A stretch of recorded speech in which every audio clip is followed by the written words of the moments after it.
साफ मौसम की रात में आकाश में देखने पर हजारों छोटे छोटे टिमटिमाते तारे हमारी आंखों के सामने आ जाते हैं। भले ही देखने में ये तारे बहुत छोटे लगते हैं, लेकिन इनमें से बहुत से तारे हमारे सूर्य से कई गुना बड़े हैं। यह ब्रह्मांड कितना बड़ा है, इसकी कल्पना करना थोड़ा मुश्किल है, क्योंकि इस ब्रह्मांड में हमारी धरती रेत के कण के बराबर भी नहीं है। और अक्सर पृथ्वी से इस आकाश पर नजर डालने पर हमेशा ही एक सवाल का उठना जरूरी और जायज है कि क्या हम इस विशाल से दिखने वाले ब्रह्मांड में अकेले हैं? क्या जीवन सिर्फ पृथ्वी पर ही है? आज से लगभग 60 सालों पहले आकाश को देखते हुए बिल्कुल ऐसा ही सवाल एक फिजिसिस्ट एनरिको फर्मी के मन में भी उठा था कि क्या हम इस विशाल ब्रह्मांड में अकेले हैं, और अगर अकेले नहीं हैं और पृथ्वी की तरह और जगह भी जीवन है, तो फिर एलियंस कहाँ हैं? अभी तक हमें क्यों नहीं दिखाई दिए? इस सवाल से पैदा हुए विरोधाभास को कहते हैं फर्मी पैराडॉक्स, क्योंकि आकाश में टिमटिमाने वाले इन्हीं दो तारों में से हर एक तारा हमारे सूर्य की तरह है। यानी इस तारे के आसपास चट्टानी ग्रह या गैसों से बने ग्रह चक्कर लगा रहे हैं, यानी बिल्कुल हमारे सोलर सिस्टम की तरह। तो जाहिर सी बात है, इन सिस्टम में हैबिटेबल जोन भी होगा ही। किसी भी सोलर सिस्टम में हैबिटेबल जोन वो जगह होती है जिसमें स्थित ग्रह न तो अपने तारे से बहुत करीब होता है और न ही बहुत दूर। इस जोन में स्थित ग्रह पर अगर पानी होगा तो वह तरल अवस्था में रहकर जीवन के लिए उपयुक्त रहेगा, यानी न तो गर्मी की वजह से भाप बनेगा और न ही ठंड की वजह से बर्फ में जमेगा। अगर कुल मिलाकर देखा जाए तो हमारी आकाशगंगा मिल्की वे में लगभग 200 बिलियन सितारे मौजूद हैं, और इनमें से 40 बिलियन सितारे ऐसे हैं जिनके सिस्टम में हमारी पृथ्वी जैसे ग्रह मौजूद हैं। और बहुत संभावना है कि इनमें से कुछ तारे अपने ग्रह पर पृथ्वी जैसा बुद्धिमान जीवन उत्पन्न कर सकते हैं। और इतना ही नहीं, इस ब्रह्मांड में हमारी आकाशगंगा जितनी बहुत सी आकाशगंगाएं मौजूद हैं। तो जरा आप अंदाजा लगाइए, क्या इतने सारे तारे और ग्रह होने के बाद भी क्या जीवन सिर्फ पृथ्वी पर ही है? क्या हम अकेले हैं? ये सवाल बहुत रोमांच से भरा है। और वहीं दूसरा सवाल, अगर हम अकेले नहीं हैं तो फिर दूसरी एलियन सभ्यता कहाँ है? अभी तक हमसे कोई मिला क्यों नहीं, या फिर हमें कोई निशान या सिग्नल क्यों नहीं मिला? क्योंकि हम इंसान बरसों से ही एलियंस को ढूंढ रहे हैं, चाहे वो टेलीस्कोप की मदद से या फिर अंतरिक्ष में यान को भेजकर या फिर एलियन सभ्यता की खोज में रेडियो सिग्नल भेजकर, ताकि हमारे आसपास के किसी ग्रह पर कोई सभ्यता हो तो वह सिग्नल को पाकर हमें जवाब भेजे। लेकिन अभी तक ऐसे किसी भी सिग्नल का कोई जवाब नहीं आया है। आखिर क्यों? SETI search for extra terrestrial intelligence पिछले 50 वर्षों में एलियंस को ढूंढ रही है, लेकिन अब तक कोई कामयाबी नहीं मिली है। हालांकि स्टीफन हॉकिंग जैसे वैज्ञानिक धरती से किसी खास ग्रह या फिर किसी और कोने में सिग्नल को भेजने का हमेशा से विरोध करते थे।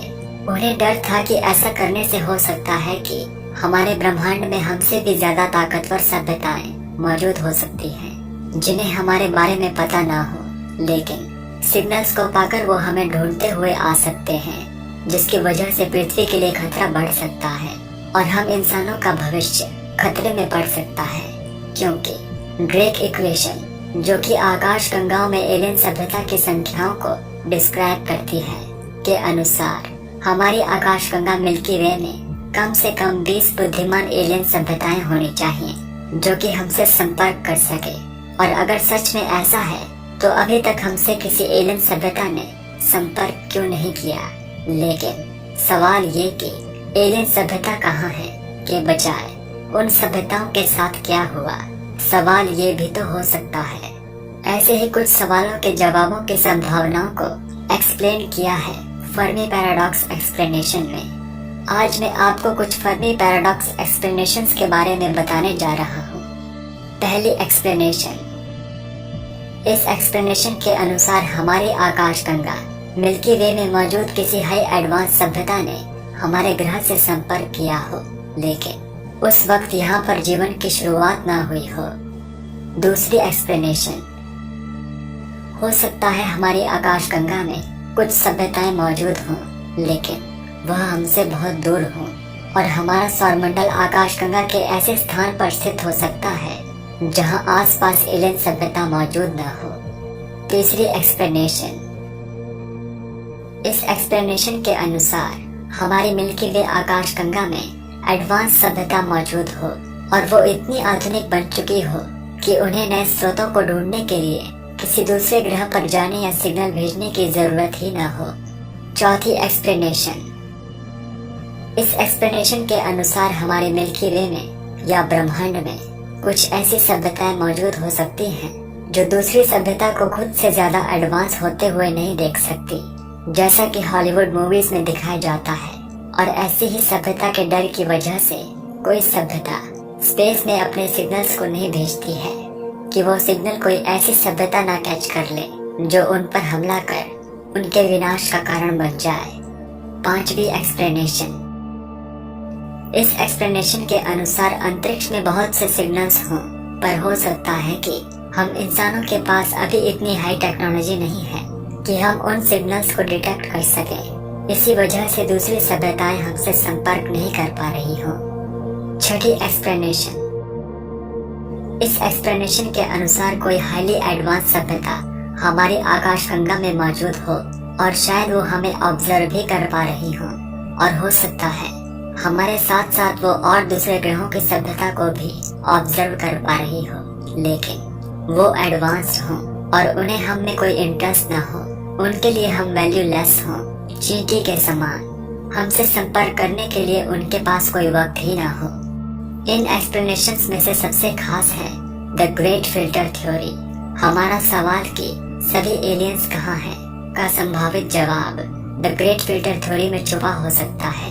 इस थ्योरी के अनुसार ब्रह्मांड में 3 तरह की सभ्यताएं मौजूद हो सकती हैं, टाइप 1, टाइप 2 और टाइप 3, जिनका विकास उनकी ऊर्जा के उपयोग करने के आधार पर होता है। अगर आपको इन एडवांस सभ्यताओं के बारे में डिटेल में जानना है तो आप ऊपर आई बटन पर क्लिक करके इस वीडियो के बाद उस वीडियो को देख सकते हैं जिसमें पहले ही इन तीनों सभ्यताओं के बारे में बताया गया है। द ग्रेट फिल्टर थ्योरी के अनुसार किसी भी सभ्यता का विकास पहले टाइप 1 में होता है, उसके बाद वो सभ्यता टाइप 1 से टाइप 2 में और फिर टाइप 2 से टाइप 3 में पहुंच जाती है।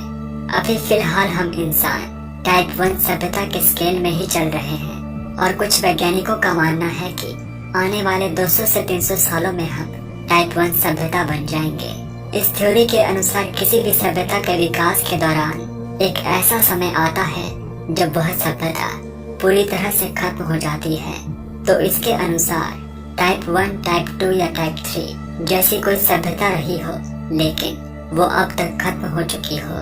ग्रेट फिल्टर एक ऐसा समय होता है जिसको पार कर पाना किसी भी सभ्यता के लिए नामुमकिन होता है, चाहे उसमें कुछ भी हो सकता है, जलवायु परिवर्तन, कोई अनजानी तबाही, या फिर हो सकता है एक तय सीमा से भी अधिक परमाणु ऊर्जा का निर्माण, जिसकी वजह से इस तरह की एडवांस सभ्यता का नामो निशान मिट गया हो, या फिर कहीं ब्रह्मांड के किसी कोने में कोई एलियन सभ्यता मौजूद हो, लेकिन अभी वो अपने शुरुआती चरण में हो, यानी उनका टेक्नोलॉजी से दूर दूर तक कोई नाता ना हो।